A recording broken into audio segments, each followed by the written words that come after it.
I told the world that I gave birth to a baby, and literally I got like 10 congratulatory messages and 3 calls from people saying, your career is gone, khatam ho gaya. Them telling me that, listen, don't tell people you're married because it will ruin your career. Nobody wants to see a married girl sing on stage. Can you imagine just that weight on your shoulder to hide the love of your life? Like, he's my best friend. We went to college together. He's just the greatest partner. And to, not own him was so hard for me. Rich is the key word here. So R-I-C-H, 4 letters, and they stand for 4 powerful words. R is your revenue, the money you make. I is your inner world, the mindset, the inner programming that really needs to be tweaked, the journey within, so to speak. C is your connection, so your relationships, and H is your health.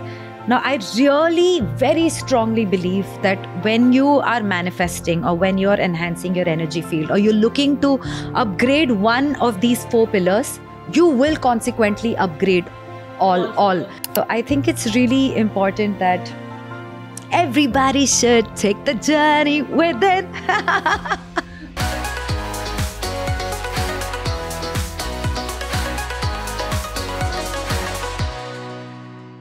Hi, and welcome to the Journey Within podcast with me, Shobha Rana.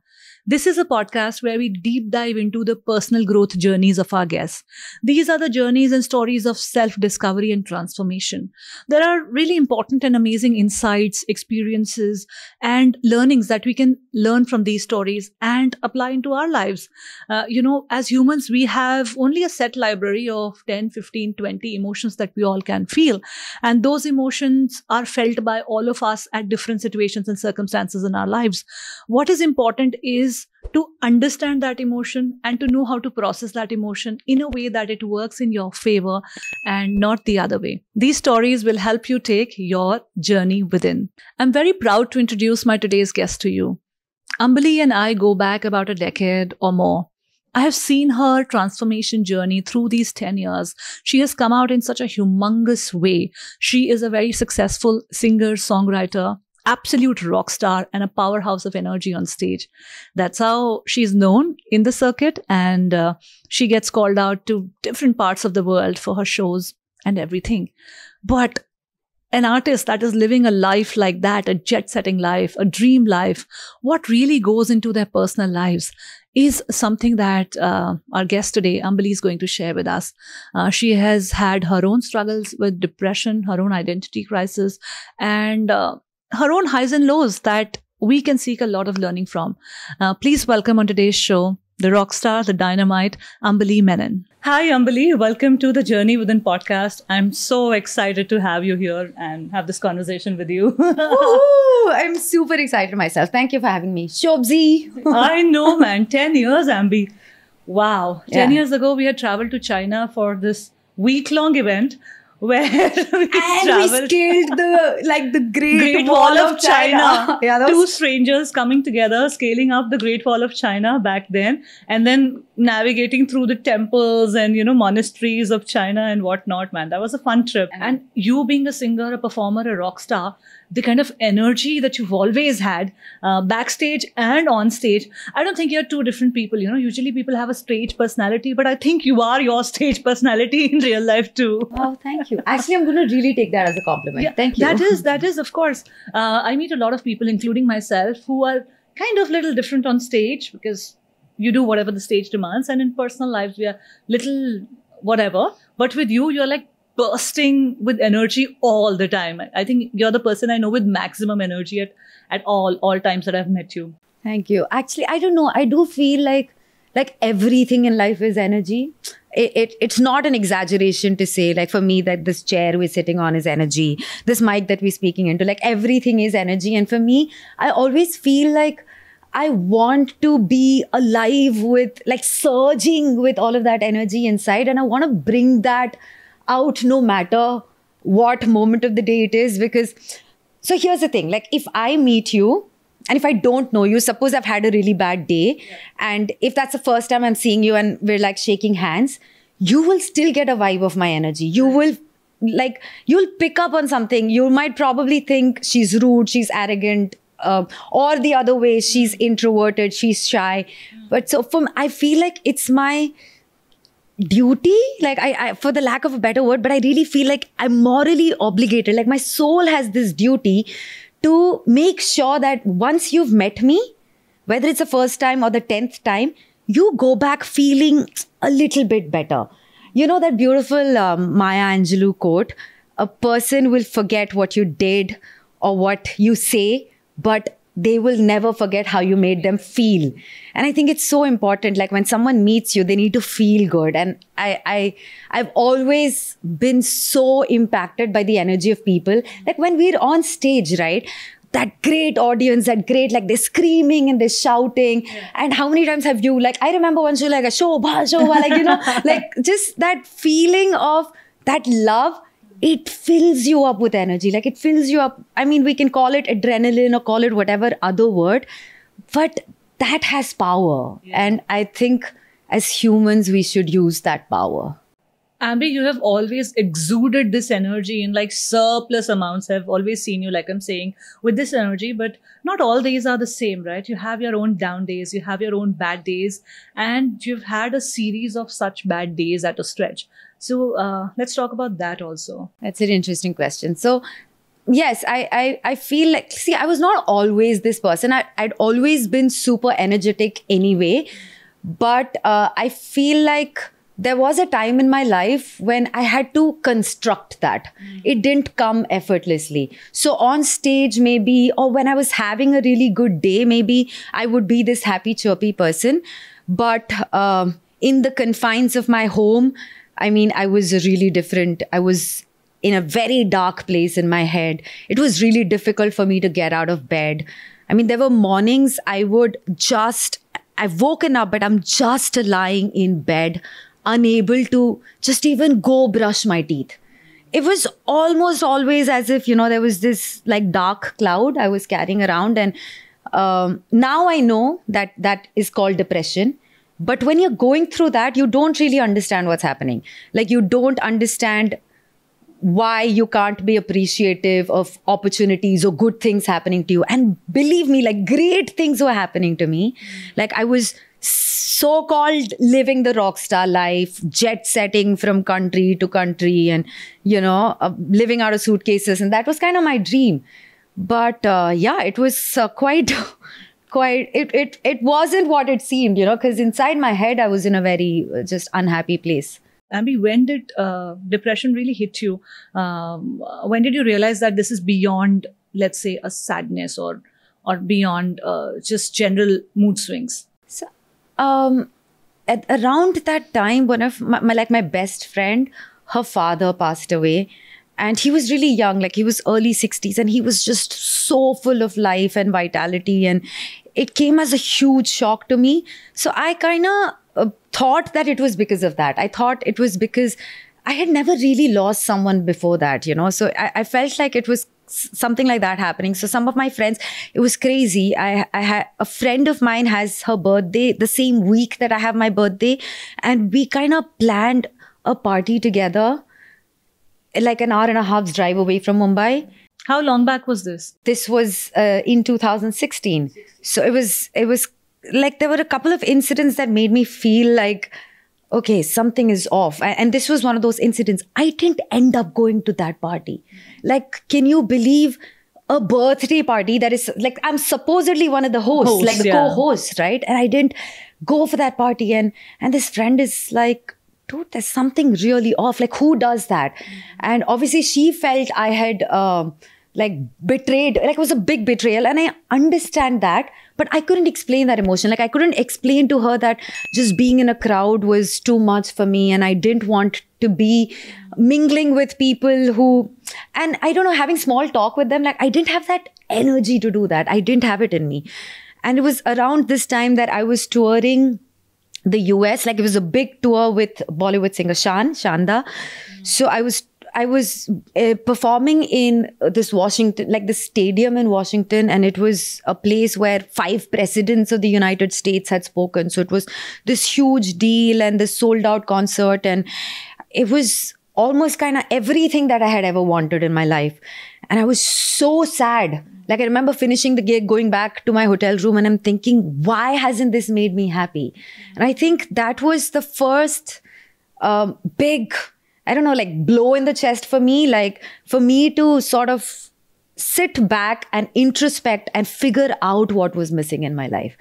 And everything sort of like my whole spiritual journey began there. I think it was just small things that I did, like small signs that I got from the universe that said that, you know, this is the path you need to take. And I think one of the first things was when I came back, my Guruji was telling me, like my teacher who I learned music from, he said, "Beta, गाने में ही नहीं ठहराव, मतलब जिंदगी में भी ठहराव होना चाहिए." And I was like, what is this ठहराव? Like I'm just like, sa, usko aisa pakadna ठहराव नहीं है. He would just say like, just sit. Like I can feel in your like just being how chanchal and bubbly you are. And he's like, it's a good thing.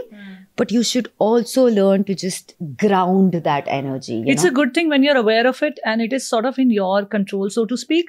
When it goes uncontrollable, then probably that's you know that. The line. That's such a powerful line, because I've always felt that, you know, I've always felt I have this fire inside of me. But I think that was the time I realized that this fire was not fueling me, it was burning me. So I think the moment I then I think that was the first thing I started to do, just sit in silence, meditate. Obviously, like the mind is going duk, duk, duk, duk, duk, like all of that chatter.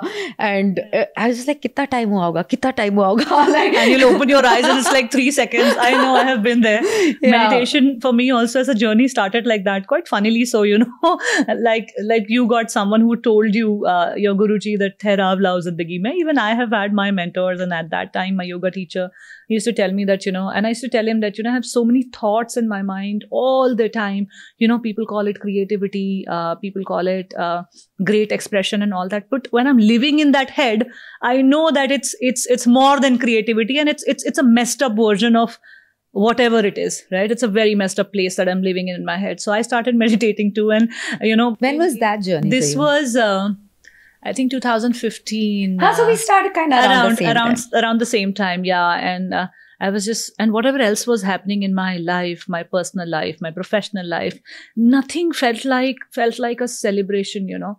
I was in the doer mode all my life. Like I started doing things, like literally doing things for myself, by myself, for my family from a very young age. I was all of 16 when I started working. So wow. Yeah, till 2016, I would be like what, 27, 28, whatever I was. Like at that age, I was already feeling this sense of burnout, because it was already 10, 11 years of me working and just being in the doer mode. So not being in the receiver mode, or not being in the mode where you're just sitting back and not doing anything, didn't come naturally to me at all. So I had to also like sort of sit myself down and do it. And same like you, I would just close my eyes, start to chant. And I was like, when do I open my eyes? When is it 5 minutes? When is it like, my teacher said that you start with just 5 minutes. Don't take on a big task and stuff. And those 5 minutes felt like forever. It's like your mind is constantly into this loud chatter about things as random as what to eat next, who had called me yesterday, who I have to call back, what email I have not sent. All the random thoughts and just going on and on. And yeah, so it's been a very, even now, so like it's been years of me sort of meditating, but I still don't know what's the perfect way of meditating. But what I know is that I can now sit with myself for an hour. I can listen to this chatter and not be bothered to open my eyes. Strategies or, you know, practices that you can have, but I don't think there's a right or wrong. Is it working for you? Like, are you better off as a human than you were 1 year back? If the answer to that question is yes, then yes, your meditation is working for you. I think that the moment I started seeing myself like that, like, oh, I'm so much more patient. I'm so much more grounded. Oh, I have so much more like energy also inside me, like that energy of the universe inside me. I think that started to feel better about myself. Yeah. I remember you also talking about your deep insecurities when you were pretty young, just in your teens, and you were told by people who you loved, who were your friends, that, hey, you're not beautiful. And that had a big impact on you. Yeah, so definitely. Like, I'm a middle class South Indian girl. I grew up in Delhi and I went to a really big school, like Delhi public school, which had like the creme de la creme of society. And so people would come in cars and, I used to go by school bus and all of that. And I think, that is an age where you are comparing yourself to your peers, and that pure validation is so important. And Delhi has, actually, it's not just Delhi. Unfortunately, we do live in a country that is slightly obsessed with fairer skin tone. And the concept of beauty, at least when I was growing up, was gori, chitti, seedhe baal. So there was an idea of beauty that I didn't fit into. And I did grow up an ugly duckling. I didn't know how to manage my crazy curly hair. So, they would be all over. And I had this acne scarred skin. So it was just, it was a tough time being bullied in school. Not like people not looking at me prettily, or people saying nasty things, saying kali hai. Yeah, just teenagers can be mean. I mean, I'm sure we've all experienced that to some degree. But it leaves a dent in you, especially being bullied at that age leaves a really big dent. And it took me a long time to definitely get over that. I feel now the world is changing. Now the world has a much more open idea of what beauty is. The world is now more inclusive in a lot of manners. Now there is a space for you, irrespective of your complexion, your hair, your whatever you represent. Earlier, when we were growing up, like 15, 20 years ago, so to speak, the world was pretty much of a set standard idea for everyone, and that everybody had to fit in. Now there is a scope for professionally also. There were like 5-6 professions that people would do. That was like a set template, right? Now people are more experimental. At that time also, even the industry was like that, right? Like Bollywood, I mean, all of these actresses they would straighten their hair. How many actresses have you seen with curly hair? Like, how many actresses have you seen with natural hair? They're all like these blow-dried, beautiful, gorgeous. I mean, there is that concept of beauty like that. But yeah, I feel now a lot has changed. And I do feel like we have also changed as people. Like, we have evolved. The more we get confidence, we realize that we don't really need all of that. We don't need to be validated by the outside world. And for me, I don't know how else to explain this. I really feel like I physically changed as a person. Like, I'm not the person I used to be 10 years ago. The more I did the journey within, and that's such a beautiful title for your podcast, because it is absolutely true. Like, the more you do this journey inside, it just shows up in your outside world.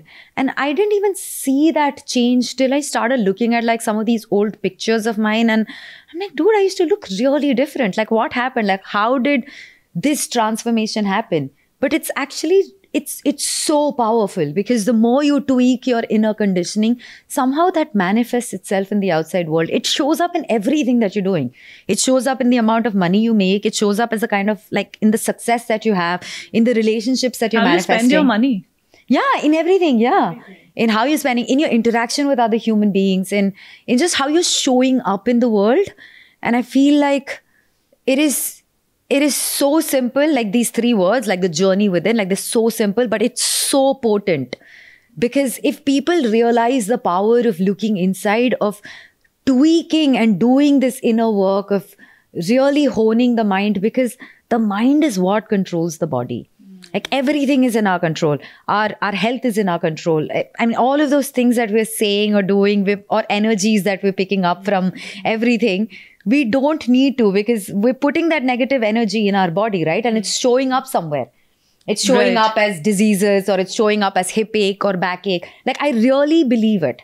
100%. And that's true also, because when you're processing negativity, there is some chemical reaction happening in your body at a hormonal level, at a physicality level, that is then manifesting itself as pain, disease, and ailments. Yeah. And I'm sure like you must have felt this with yoga too. I mean, because in yoga, like, I love yin yoga, and anytime, like one of my favorite poses is the pigeon pose. Like when I love it too. Right? Like so good. Every time I do the pigeon pose, and if I'm doing like a guided yoga session, like one of the teachers would always say, the hips is where we store a lot of our negative energy. And that's so true for like chakras. All of these things, I mean, they are really powerful. Your chakras are your energy centers. So we do store energy. And if we are not finding a way to release that energy or understanding that we shouldn't take on all of this negativity or whatever, because it does show up in the world movement outside. is certainly a great way to unlock those blockages in your body, so to speak, because this negative energy sort of hinges things together. And you feel there's no space, like much like how we feel in the life that I'm feeling breathless.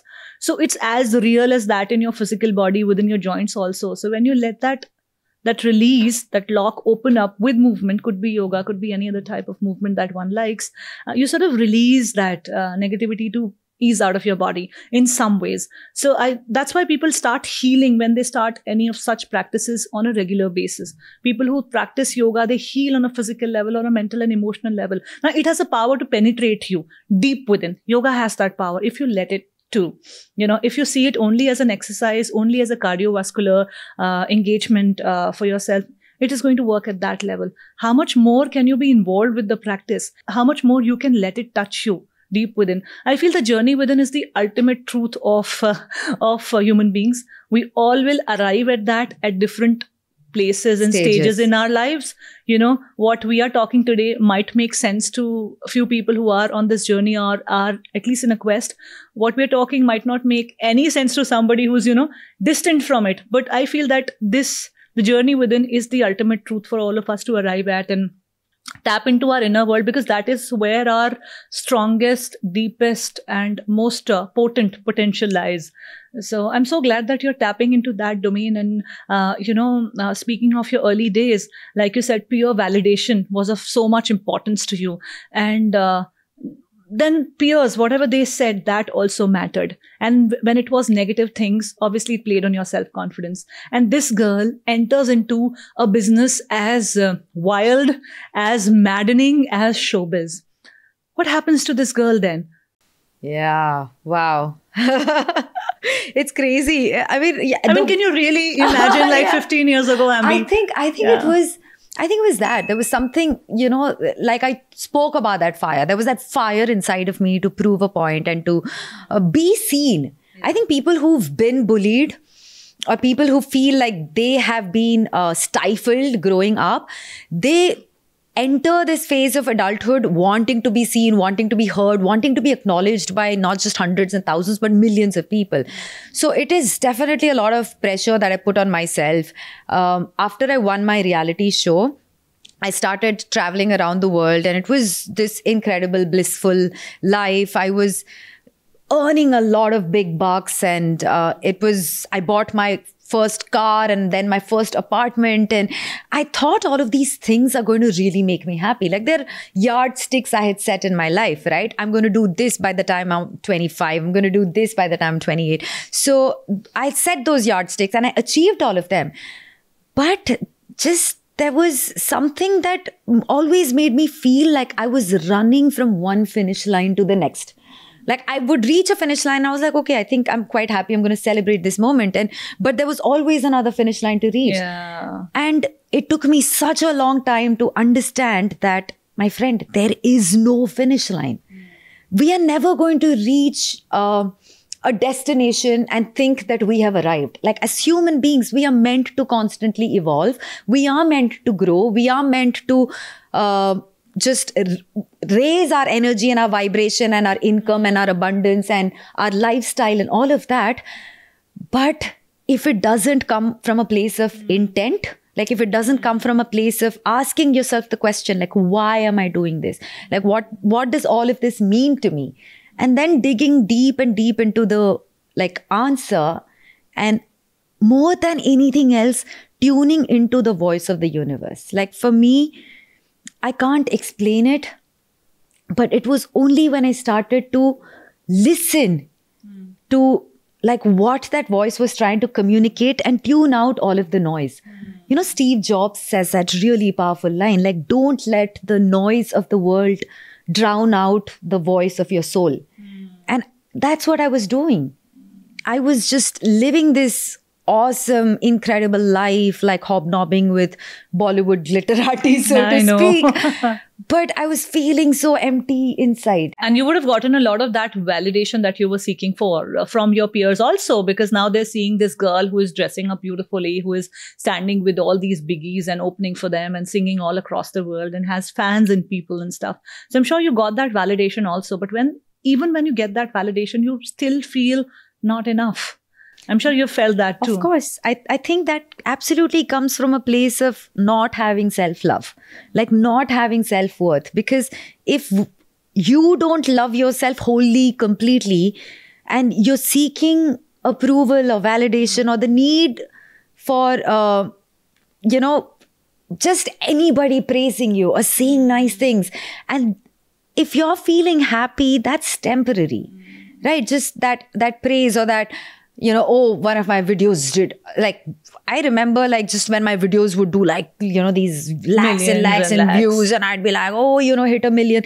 And that is great, but it's a very temporary feeling. And I learned this concept now, actually, and I'm going to share that with you, and it's really powerful.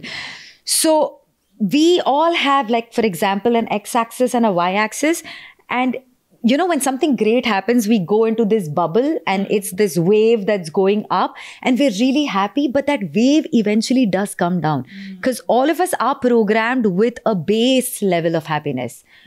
What we need to do is raise our base level of happiness. So this is something called hedonic adaptation. Like we all get used to. So for me, it was like, oh, you know what? I'll be so happy when I buy my car. And I buy this nice gleaming car with like these nice tires, squeaky clean and all of those plastic sheets. And, the sheets come off only after a week because... Obviously, middle class. Because still a middle class girl in your head. And then, I drive this car around and then I'm really excited, really proud that, I just started working a year back and I'm so proud that I bought this with my own money. But the feeling doesn't last. Like it lasts for maybe 2 months, 3 months, 4 months, maybe 6 months. I know the same thing happened to me when I bought my house. Like I am this independent young girl that's bought her own apartment in Mumbai. What a big deal it is to buy a house in Mumbai. Like inside my head, I was just like tooting my horn and giving myself a pat on the back. But it really doesn't last long. And that's called being hedonically adapted because our brain gets used to the good things.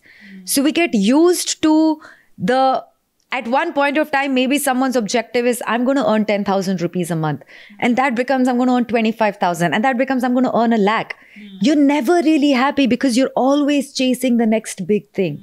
So you're hedonically adapted. So what would create long-lasting happiness for one then? I think it's very simple. Like not getting attached to all of these materialistic possessions. And just really tuning into self-love, really tuning inside. And it sounds really simple, but it is a challenging thing to do. Like all of our scriptures say this. All of our scriptures would say, hey, don't be attached to materialistic things. And listen, I am an ambitious person. So I do want that nice fancy car and I do want that big mansion by the ocean and all of that. But the moment I realized that I don't need it, it became a power. Like I'm not attached to it anymore. I'm not attached to the desire inside me. I know I have that as a goal and I know I will get there, but I'm not attached to it. But that practice really just comes from finding massive love for ourselves without needing all of that. Because our love in this world is attached to either someone or something. Like I am in love with myself, because I have such a great husband. My husband pampers me, or my boyfriend pampers me, or my partner is amazing. I love it. He treats me well.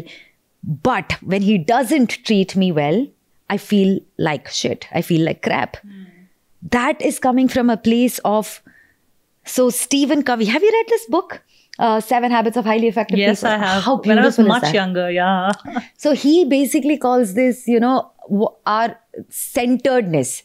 Like, who are we? Like, are we centered around a person? So if we're centered around a person, we've given away our power to that person. If we are centered around a thing, like a lot of people are centered around money. Nothing wrong with it. Money is absolutely an important tool. It helps us, in fact, deepen our spiritual practice and our journey, because you can't really meditate on a hungry stomach. Of course. You shouldn't. I mean, it's a very important goal for people to have. But the moment you realize that you're not centered around that money, you don't rule, like money doesn't rule over you. You rule money. And there is a difference in that. There's a difference in the kind of person you show up as. You know, I feel the goals don't need to change. Just the perspective need to shift. And we are all living into these stories in our head. You could either give a story to your goals that is dispowering you in a way that it's taking all your energy and all of that love out of you and making you feel exhausted all the time. Or you could give a meaning where you are finding purpose, where you're finding a direction, where you're channelizing it in a manner that is empowering you. The goal need be the same, but the approach towards it changes. That's beautiful. I think giving it a new story has also, like, personally speaking, giving my life also a new story has made me see so many things from a different angle now. And, you know, it's just so sometimes funny also to see that. Tell me more about it. Now I'm putting on the interviewer hat. I want to hear your side of the story too. What do you want to hear about? So you just said this. You said giving your life another story has helped you. Like, give me an example where that has happened for you. I know that you are speaking from a great place of personal transformation also. You were not this person always. Maybe you believed in it, but you didn't live it. Now I see you living it, you know. Like we were talking about so many things on this podcast. You got married pretty early on. You had just entered into the field and you got married, but you told people that he was your boyfriend and you were living in with your boyfriend, right? Nobody knew about your marriage story for, I think, a decade or so. Yeah. Right? So that was also sort of, you gave into some sort of insecurity of yours, or you were told so. So I got married in the year 2011. And I had my baby last year. So he just turned one. Kayan is one now. One. And I told people about my marriage just last year. So that means for 11 years, it was this big secret that was inside of me, living like one dead creature, just rotting. And it really felt like that, because such a big secret is like this darkness that you're carrying with you.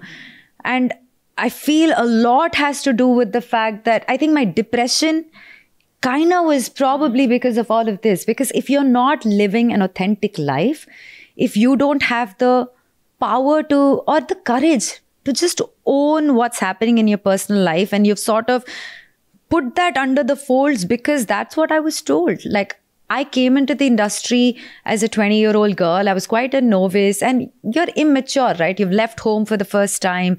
And I came, and I was really managed by one of the biggest artist management companies in the country. So I had not just one, in fact, a lot of people, 2 or 3, and really big people who played quite an instrumental role in my life. Them telling me that, listen, don't tell people you're married, because it will ruin your career. Nobody wants to see a married girl sing on stage. And it didn't even make sense to me then, because what does being married have to do with your talent as a rock star? It doesn't. But it is conditioning that you pick up. It is fear that you pick up, because they put in that fear and you absorb that. Like, it's like Neo not having the power to yeah, because you're finally getting into a life. You're finally living the life that you wanted to live. As a teenager, you had your own issues with your how you looked, what you did, and all of that. And now you're finally getting into a space where you were like, okay, now is my moment to just be out there and live it 100%. Yeah, I think I did operate from all of that fear. You know, I did operate from that insecurity of it going away, or not having enough self-worth to know that I am talented on my own. Believing that these people have control or power over me or my career, or, you know, just giving into all of that negative energy and that frequency of lack. See, all of that is frequency of lack, right? There are thousands and thousands of incredible people in the world who've been told that they're not going to make it. I'm sure you've heard that. I'm sure there are millions of naysayers in everyone, in all these people who are watching, in every single one of their lives, you've all been told that you're not going to make it. Like everybody faces these energy vampires. But I gave into that. And it took me such a long time. I think there was something about holding my son, like Kayan, holding him in my arms and like just looking at him. And he has this beautiful, like even right on this first minute in the operating room, his eyes were open. So he's this beautiful child and I'm holding him. And there was something about holding him that made me feel that I don't want to live this inauthentic life anymore. I don't want to lie. I don't want to hide you and keep you in the shadows. I want to tell the world that you are mine. And so I announced, I told the world that I gave birth to a baby. And literally, I got like 10 congratulatory messages and 3 calls from people saying, your career is gone. Khatam ho gaya. Is that so? Really? Even now, we're talking about 2022. Even now. Wow. Can you believe, like, instead of someone calling me up and saying, hey, you know what? Congratulations, you've become a mom. Or congratulations, you owned your truth to the world. Someone's calling me up and saying that khatam ho gaya bas. And all of those fears came back. And here I am thinking that, my God, I'm this yogi. I've done so much inner work. You know, I'm on this incredible, powerful journey. But one negative remark can complete I think, see, each and every one of us has that. Like, we all have that power to be this sage, power to be this light and own all of our greatness. But we also have this dark side that is bringing us down, or this dark side that, you know, only lives in fear. Which side do you want to give power to? And at that moment, I wanted to give power to the side of me that wanted to burn bright. The side of me that believed that you don't have control over me or my voice. I'm not going to let you shut me down. Like, I want to speak my truth to the world. And it took a lot of courage for me to do that. But doing that fueled me with more courage, man. Like, just taking that one step in the direction of pushing past your fears, in fact, made me realize that now I am so much more powerful. Right. Because you've expanded your circle of power now. What was stopping your growth beyond this, because there existed a lie or an inauthentic version of yourself that you were not okay to make fall apart and come out of it. Now you have just expanded your circle of power and you're like, you know, I can be this much more big now, this much more authentic now. And yeah, it makes me emotional, but it is really true, because, you know, it was so hard for me to live that lie. Like, can you imagine just that weight on your shoulder to hide the love of your life? Like, he's my best friend. We went to college together. He's just the greatest partner. And to, you know, not own him was so hard for me. And he was so sweet about it. Like, yeah, I know. I wanted to talk about Pratt's story also. I never hid the fact that I was in a relationship. Yeah, I just would say that I don't want to give it a, you know, he's my partner. Right. I would never deny that I was in a relationship, but I wasn't owning all of it. I wasn't shouting from the rooftop saying, yeah, you know, I am married. But I think it's, the moment I did that, it was like a huge weight off my shoulders. Like, it was just, I could shine and I could talk about Kayan and I could just be myself and I could feel like, bhaad mein gaye. Like, who cares about the people who don't want to see me as who I am? So I was just like, it's okay. Whoever loves me will love me for who I am. And that is exactly what happened. And some people, I think, loved you even more than what they did love you earlier. I think that also happened. A lot of love came your way. A lot of light came your way because you were yourself ready to give it to everyone. I think, Ambi, this, you know, I know we are emotional talking about this, but really a lot emotion of emotion is a real, it's a beautiful thing. Yeah. I don't think, this is another thing. I just feel like so I put up this big Facebook post saying that, you know, this is what happened. and I'm not going to be afraid anymore, and I'm not going to let anybody tell me, like, single, married, mother or not, I'm an effing rock star, like some big post I put up. But I just feel like I realized the power of vulnerability.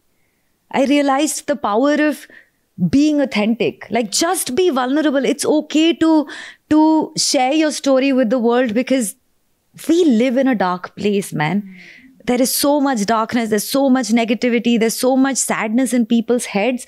But if you are vulnerable, and if you're willing to share your story, and if you're willing to tell people, hey, you know what, I've gone through shit and I have come out, and now I'm the effing sun. Just people will see that. People will get inspired by that. Hopefully, like my story, even if it's one person listening, if they have been feeling that their voice has been curtailed, maybe it will help them to just speak their truth. I'm so proud of you, Ambi. You're making me cry again. I know. I don't want to cry. I don't want to make you cry. My mascara is running. No, Come on. I'm not wearing a what is it called? Waterproof one. It's a good conversation. I'm so happy that, just that we've put a camera for this conversation, but otherwise also we talk like this whenever we have that spoken. Is true. Yeah, that plane conversation was long and was long. The and plane touching. ride was what, an hour and a half or so, and it was the conversation was also as long. Yeah. So I was saying that, Ambi, you've shared such a beautiful, vulnerable side and aspect of your life, and your story has so much power to inspire others, because you were not talking about, let's say, your relationship to others, and you were not living your relationship the way, or you were married, the fact that you were married. For others, it could be any other thing that they are inauthentic about. So this release of inauthentic stuff from your body, from your mind, from your soul, from your emotion, and just acceptance of your authentic self can help you derive so much power and can really fuel your strengths from there. Like, I'm sure you feel that in your singing now. You feel that in your being now. People tell you that, hey, there's something different about you. Your energy is so elevated now. Yeah, I definitely do feel that. I mean, we started this conversation by me saying that everything is energy. And I didn't realize it myself. Like, I didn't realize how much of this negative energy I had stored. And I feel like it's such a cliched line to say this, but I'm going to say it anyway. Motherhood is so powerful. It is so powerful. And I had no idea it would be. I was the complete opposite. Like, I'm just going to put this out there, like, controversial thing, but I was averse to motherhood. Like, I would look at, because my experience with kids was quite limited. They were only like, these bawling teenagers or these bawling babies on flights and these toddlers running around in the mall. It was always loud and it sounded chaotic. But I was just like, I don't want that. I am selfish. I am, a singing superstar, and I don't want a baby that's going to interfere with my career or take away from the energy that I can pour in the direction of my goals. But when I understood that, like, it was complete opposite. Holding Kayan in my hands gives me power. It fuels my goals. It takes me more, because I want to show up as a higher and higher version of myself for him.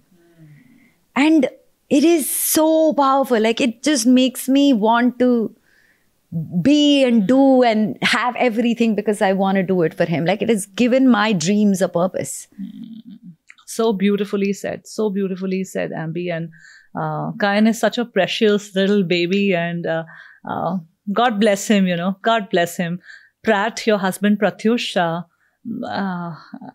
I don't know what kind of courage it would have taken him on his end to live this life with you, because you somewhere got him also into this life, because he didn't come from showbiz. He didn't have to hide his marriage at all, but he did for you.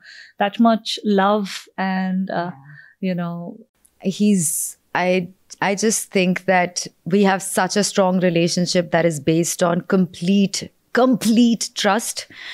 And he knew I was his person, just the way that I know he's my person. He knows that I've always got his back. And I think it was just that trust that just brought us closer even through all of this. So I think the foundation of trust is a really important thing. And I think that's what really carried us through this dark phase, so to speak.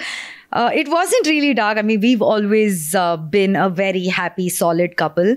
He thought I needed to do this and he was supportive of it, but he was always trusting. And so that really helped. A beautiful relationship that two of you have shared.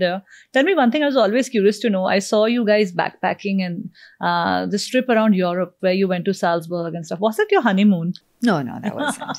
No. I mean, we were married even before that. So that wasn't. Oh my God. When you were in China, you were married then too. That was 10 years ago. 2013, 12, 14. I don't remember when. If it's 2012 or 13, then yes, I was married. Wow. Yeah, it was, imagine, man, when I think about that, when I think about the person that I was then, it surprises me. Actually, it doesn't. You know what? I'm gonna retract that statement because everything has led me to this point. I needed to go through that. I needed to do all of those things. I needed to feel small. I needed to feel like my voice has been curtailed. I needed to feel all of that because all of those things are what brought me here. All of those things were meant for the evolution of my soul. So I really do believe that darkness is what leads you to light. 100%. We see that when we are better than who we were yesterday, we are growing, but growth is not always linear. And growth cannot be also measured into these 3, 4, 5, 10 factors. You know, how do you see you're better than yesterday? There's so many ways to look at that objectively, like emotionally, spiritually, financially. Maybe in some ways you're not better than who you were yesterday, but that doesn't mean that you're not growing. That's interesting. I like that. That's a very interesting I've thing. reflected upon my life and have come to this conclusion that, you know what, you're not going to be better than yourself the next day or the next month always. Can I just add something to that? So I do think that's really, really interesting, what you said. For me, my assessment comes from how am I feeling? My assessment comes from really just fine-tuning to my spiritual practice and just going back to, am I able to connect to the source? Am I able to, raise my vibration? And if I feel that there are, of course, days when there is more chatter, like some of those days where you'll have a lot more chatter. But I have realized that growth is never, like you said, it's never linear, but it's kind of runs like this vortex in circles above and above. And like the same things that have happened to you in a point in the past, for example, could happen to you right now. And you have grown and you look at that situation with a lot more insight. So it's not like you may not make the same mistakes. Or there's this line that I think, was it Albert Einstein? That said that if you make the same mistakes twice, like you're a fool or whatever, like something like that. But I also do feel that as humans, we are bound to sometimes not have the right judgments or sometimes go through some similar situations again and again in life. But you will look at it with more insight, and that is growth. For me, that insight is growth. For me, that the thing that doesn't affect me as much, or I have the power to separate myself from the situation and analyze and not be drowned in by my emotions. So for me, that emotional trajectory is what I really use to assess my growth. It's very rarely financial. It's very rarely materialistic. It's very rarely any of these things that are temporary. For me, it's the thing that I feel I can carry for the rest of my life. For me, my mental churning of my mental wheels is really important. So I keep assessing that, and I feel that has helped me to look back and feel that, oh, you know what? I'm going to give myself a pat on the back because I've grown.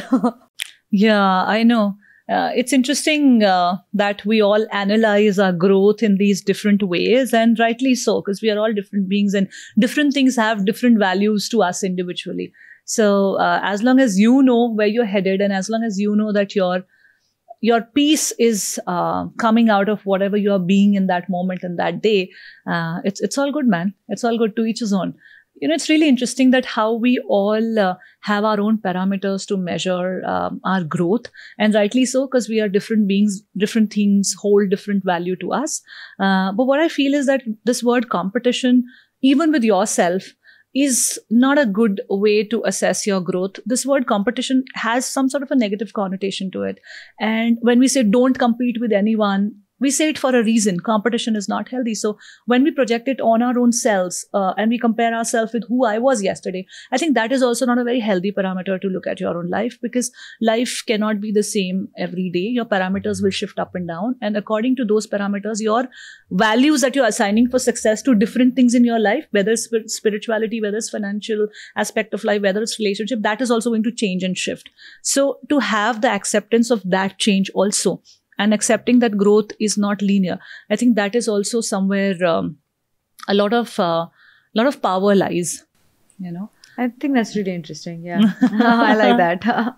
Yeah. Don't compete with yourself either. Yeah, I mean, just aim for growth, and that's okay, wherever it takes you, wherever that path. I mean, be very clear about what you're standing for today. Like Ambili today stands for, let's say, energy. Ambili stands for her family, for her son. Be very clear of your stand today. Now, today you can do X things for your son. Maybe tomorrow you cannot because of whatever reason. But does that make you not a good mother? Is something that you have to reflect from all of this, not attach the significance of growth to what you're doing at that moment, what you're capable of doing at your moment. As long as you're honest to your values and to what you stand for, like you said, and if your conscience is clear, and if you hold love for everything in the world. Like for me, that's also a really important thing.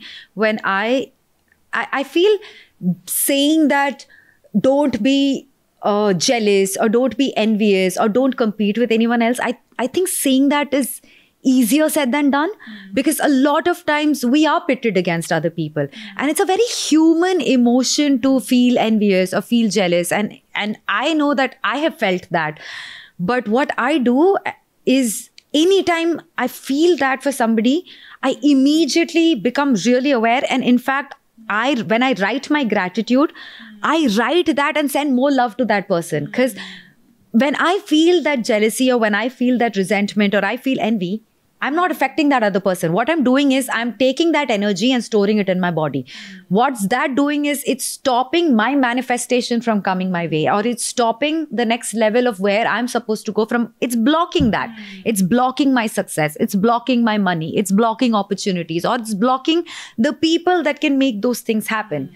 So negative energy, it's very important to become aware of that. So listen, we all can only aim towards being enlightened. For me, it's something I aspire towards. Like my spiritual practice, I want to deepen it. I want to continue my meditation, and I very strongly affirm this to myself and to the world. I'm a yogi because I do believe in harnessing that power of the universe.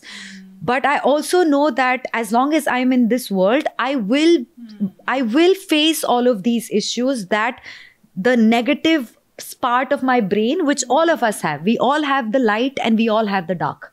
So the dark part of my brain will always send me that. And that's okay.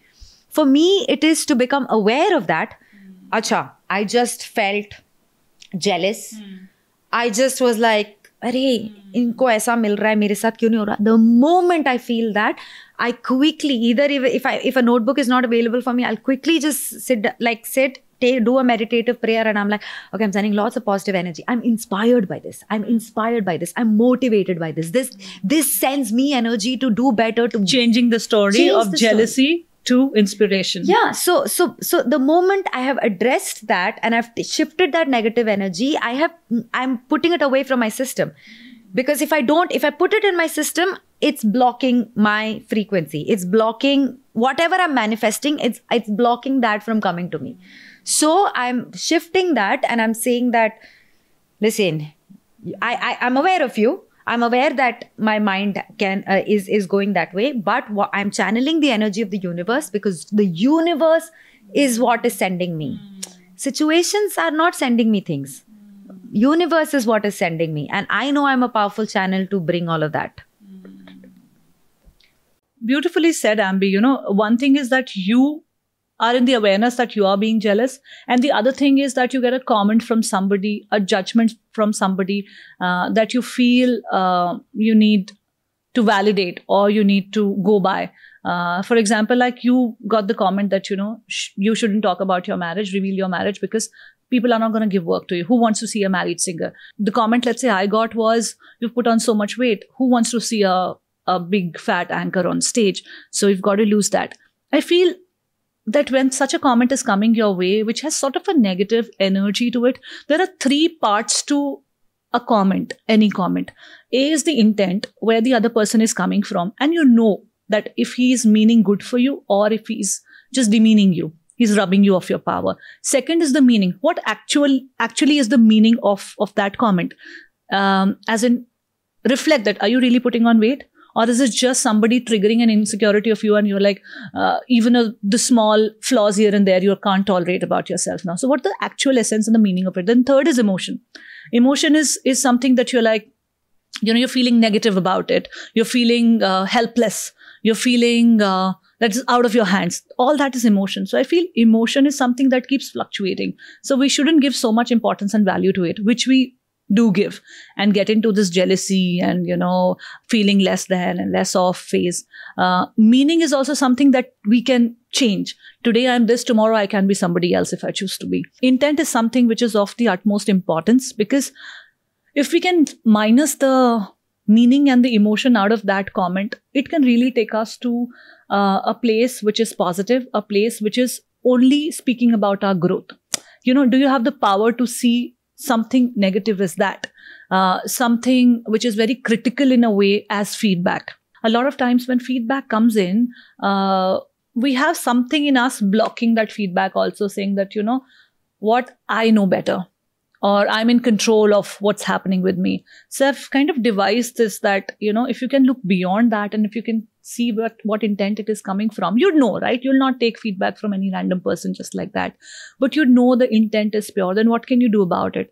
What emotion is this triggering in you? And what actually is the meaning? And do you want to help that meaning? Do you stand for that meaning? If you stand for a healthier, fitter person, why not? It's not critical at all. Then somebody's just making you aware of what you're not able to see or what you're not able to prioritize at the moment because you're busy doing something else, So that is one sort of a formula I have devised for myself, that, always go to the intent, whether it's coming from your own self, for yourself, or somebody else is giving it to you. Just go to the intent, because intent is very intuitive. Nice. And intuition takes you to greater places is what I feel. I like that. And I think that's true. I think like how Simon Sinek says, start with why. And why is the intent? What is... like you said, it really helps you give perspective on whether that feedback is constructive or destructive. It's just interesting. The mind works in incredible ways. It does. And I do feel like a lot of the things that we speak about, like even we've spoken about, are things that definitely are principles that I have learned and applied in my own life. And I'm sure for you, the learning has come from that. But everyone needs to do this work. Like, it is so important. Everyone needs to take the journey within. Absolutely. Good plug in there. I forget to plug in my episodes. But it's true. But it's true. Everyone needs to do this. Like, I can't reiterate like how important it is. Because, so after Kayan came into this world, like I have embarked on this new journey of, energy, like training people how to use their energy, and see, my career as a live musician is really successful. Like, I make my money from that. I still travel the world, and I now have renewed joy and happiness, because I now look at it differently vis-a-vis how I used to look at it before. But this is my soul work. Like doing this is truly because I feel people need this. Like, when I see Kayan, I feel like, we need to leave a better world behind for our generation. And if we have been in some way instrumental in making that happen, and that's what you're doing here with this podcast, right? I mean, why are you choosing to speak about introspection or taking that journey within? Because you have seen the result that it has brought about in your life. you can look back to who the person you were, and you can realize that the moment I start to do this work, I am showing up as a really different person. So I think it's really important that everybody should take the journey within. Ambi, I really like the thing that you said about awareness, that you had the awareness even when you had depression. And that is so important for everybody to recognize, because Mingyur Rinpoche, who's a Buddhist monk, he says it in a very beautiful manner. He says that your awareness is like sky. You're born with it. But during difficult times, there come clouds. Wow. There comes rains, and you can't see the sky clearly. You can't see the blue clearly, and you just wonder if it's there or not.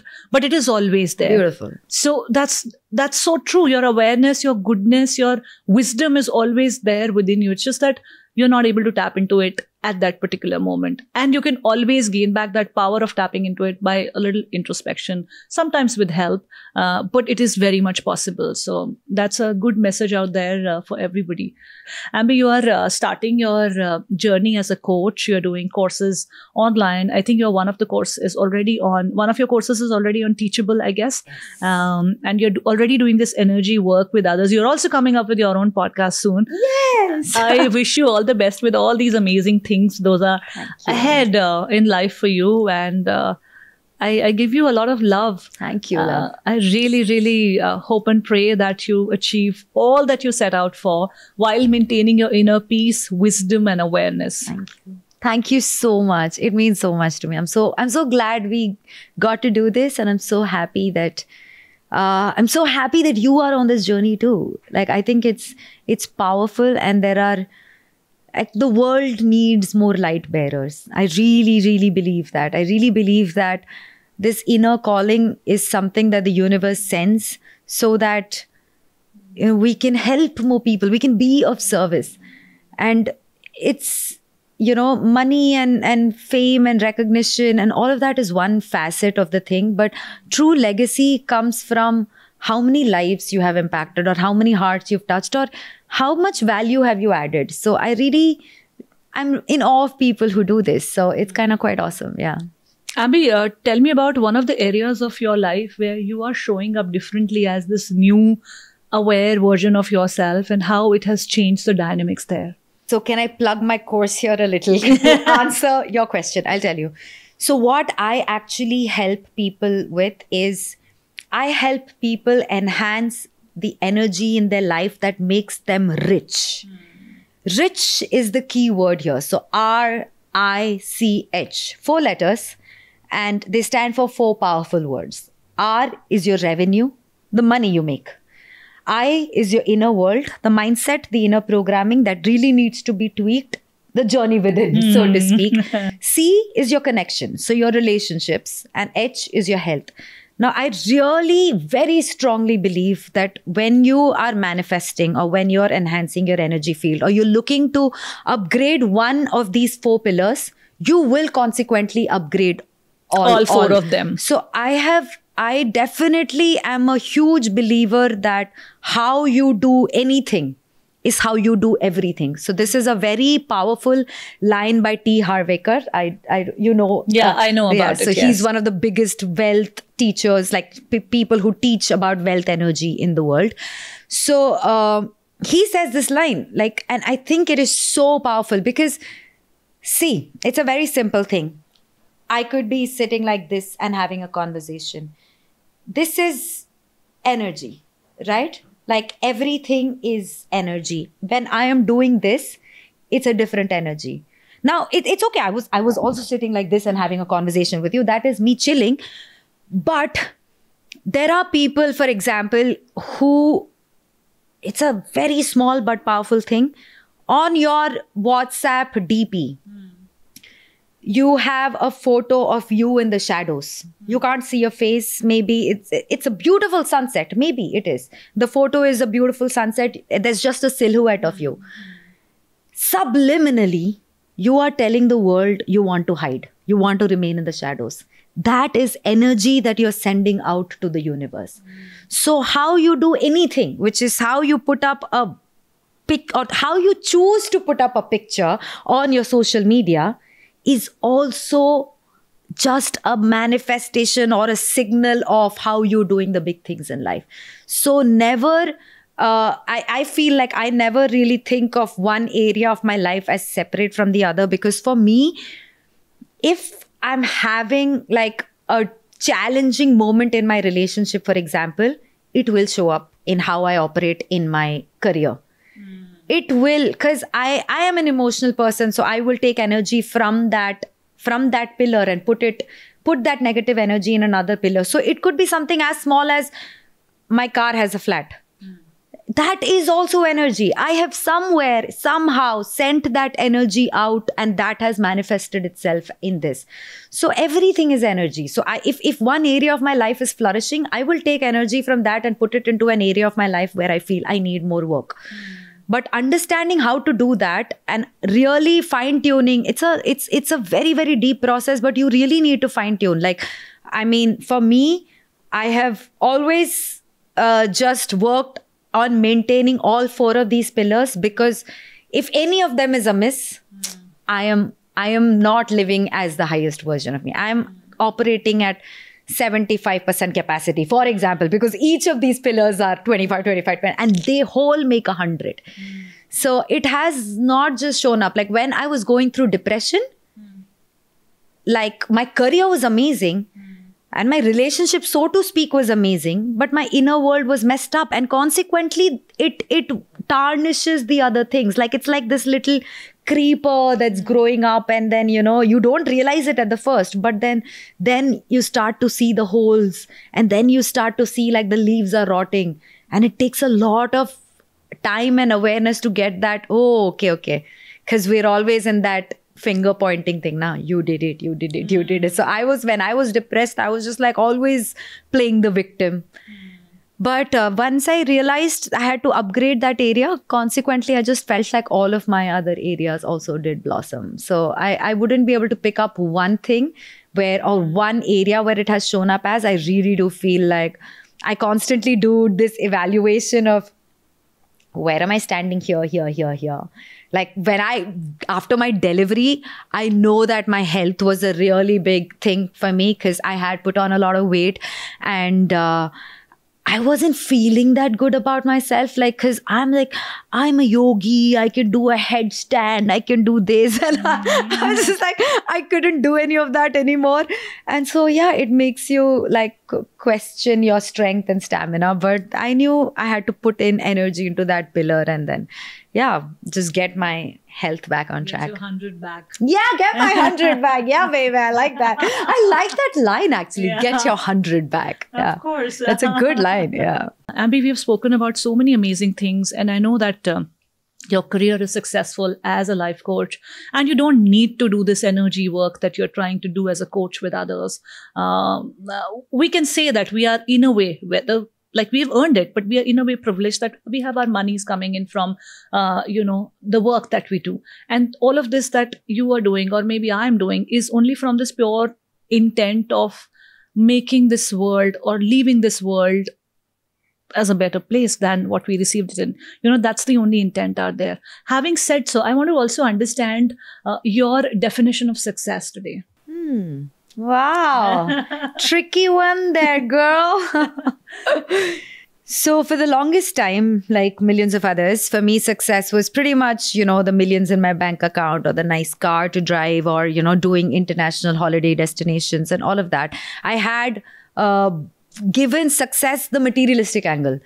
And I know it sounds like, so philosophical to say this, but truly, truly, truly from the core of my heart, I believe that success needs to be inside. What is inside shows up on the outside. Like I had my millions, but I still didn't feel successful inside. I needed to lose a lot of my money. So I don't know if I told you, I started this pub and restaurant in Bombay. Oh, you did? Yeah. And we lost a lot of money. And it's a great thing that happened, because that's what made me understand that, success is not that. Success is not the riding the crests and the falls, because money comes, money goes. That's a part and parcel of having a successful or multiple businesses, and I look at myself not just as a singer-songwriter, I look at myself as an entrepreneur. So as a solopreneur, actually. Solopreneur. Yeah. So I do believe that all of the greatest people in the world who've made their big bucks, they have made their, hit the bullseye, and they've also lost a lot of investments, and that's absolutely okay. So I'm not attached to the money, but I feel so grateful that when I went through all of that, I realized that I didn't need all of that to be happy, because I feel like it was in that phase of my life, like pandemic. So we had just lost our business and our live music scene is not happening, right? So all of the big bucks that were coming in, that were effortlessly or maybe a little recklessly being poured into this business, I was just like not getting all of the inflow. And then instead of panicking, I sort of realized that you don't need that much in life. And it's really a very small but powerful lesson that everybody learns when they go mountaineering. So if you ever go hiking and do these long hikes and trails, and you're carrying this one backpack with just a bottle of water, maybe a packet of chips or something, and sometimes a tent, depending on which part of the mountain you're going. Yeah. And you realize you need so little to survive. But you're in a state of absolute bliss. I feel the moment we realize that all of the success in the outside world is fleeting till you can hold on to it inside. So to become a millionaire outside, you need to feel like a millionaire inside. You need to be a millionaire inside. You need to wear your millionaire on your body language. It just needs to show up in your demeanor. So till you're wearing the millionaire, you may earn the millions outside, but you'll not be able to keep it. So when I lost it, and then I was still like really like, I'd just come back from this amazing meditation. I swear I had this conversation with God, okay? And I'm sitting in this trance and I hear Mother's voice speaking to me, like Godmother's voice speaking. And so I had just come back from that beautiful meditative experience, and then we hit pandemic. And then I was just like, dude, that's all I needed. And the moment I started to like tweak that inner world, all of those millions started coming in. The big checks started coming in again because, I had released that fear. I had released that attachment. And I was just like, it is so effortless. Like, and I always say this, like, this is number one thing that I write in my gratitude journal every morning. I am so grateful I'm wealthy. I'm so grateful I'm rich. It's a powerful process. You wear it in your body, you wear it in your mind, and you wear it in your being first, and then it shows up for you. It definitely does. So it's actually inside out than outside in. Yeah. So it's all coming back to the journey within. And I think COVID was a great reminder for all of us to tell us how much we really need and how much we attach ourselves to and hold on to and hoard. So if we could keep that awareness going forward in our lives, I think it's going to help us it's going to help us have a lot of sanity in our head and peace in our heart. And a peaceful heart, a blissful heart will always have more energy to operate in this outer world and achieve all that other success that we want to. Because I'm sure we all have goals, right? Who doesn't want a bigger car? And there's nothing wrong with goals. There's nothing wrong. You absolutely should have goals. I think it's so important. But I feel don't let them define you. Like you define your goals. You are the center of everything, and you just become that magnet for all of that to come to you. I feel like just, the moment you start to see yourself as this version of here, it just shows up outside. And that's really happened. I mean, you've seen my transformation. I'm sure a lot of people, and not just you, but so many other people have told me, dude, like you've just changed. Like it just look like a completely different person. And I can't explain it. It's because there are a lot of things in the spiritual world that you can't explain. Right. But there is magic. There is power in the process. Absolutely. Spirituality is an experiential science. It's not an explanatory science or modern science that you can put into formulas and derive something out of it and stuff. You have to do it to experience it. And there really is magic. And if somebody would have told me this 10 years ago, I wouldn't give a second listening to them. But I completely, after experiencing the benefits myself personally and changing the whole wiring of how I used to think, how I used to be, I'm still doing the same things. I'm still being that pretty girl on the stage who's making her money from this, or a corporate trainer, whatever I do, wherever I make my money from. I'm still doing the same things, but the whole meaning and the power and the impact has changed multifolds. And I think same has happened with you. Same and more has happened with you, I should say that. On that note, I'd just say that thank you so much for coming on the Journey Within podcast.